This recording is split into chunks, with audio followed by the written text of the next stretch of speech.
dito. Harvest na naman. Alaog na na. Dating gawin.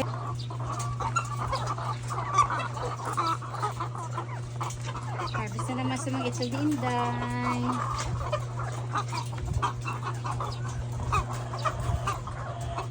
Subong wala na sang ginaano nilang itlog. Wala na nila ginatusay kanila nga itlog. Kaya napunan kami. So far, alaong na imidya na. 1:30 na. So, wala pa man nila. Ginatusik-tusik. Dugo pa man ang nila nga mga itlog. Ito nagliga, diba? Aga pa ko nakuha kaya nga tusik-tusik nila ang isa nila ang itlog. Di sayang man.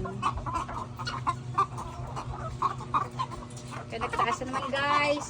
Nagtaas na naman ang aton nga presyo. Kaya ang feeds nagsaka na naman. May lang ako ng mga customer kaya hindi man nga balaan nila na nagtaas naman ang tanan. Thank you man sa support. Meron Japon na nagbalik kay Kiss kabalik siya sa small kaya usually abi diba large na sila. So meron yung nga time na doon sa isa ka simana may ang isa ka box may small Japon. Meron pa gani nga extra small pa do 50 grams.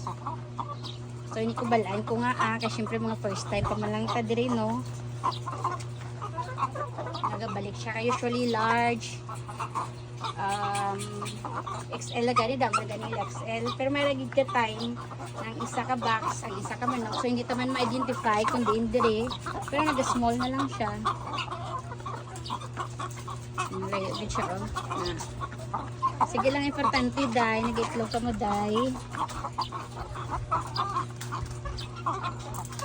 isa ganito pamangkot sila mamaya na tapos ang one small siling ko ang ilan sa subong itlog more on na medium large XL so ari naman diri nga side meron siya nga basta may dugo siya kung mag andip ay bal ko ged ari ay silinggid yun do sa isa tatlo gid sila na aragid sila kay tatlo man may yara man isang kwan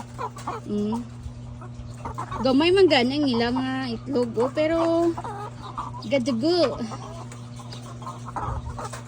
tapos pag amo na siya ginabantayan na gid siya namon kay nga ako iniubantayan di ba pag dugo na tapos na na ginatusik sa isa nila man kaupod na siya okay na hindi siya madali hindi lang siya pero may pulot lang ng itlog hindi lang siya musina so kailangan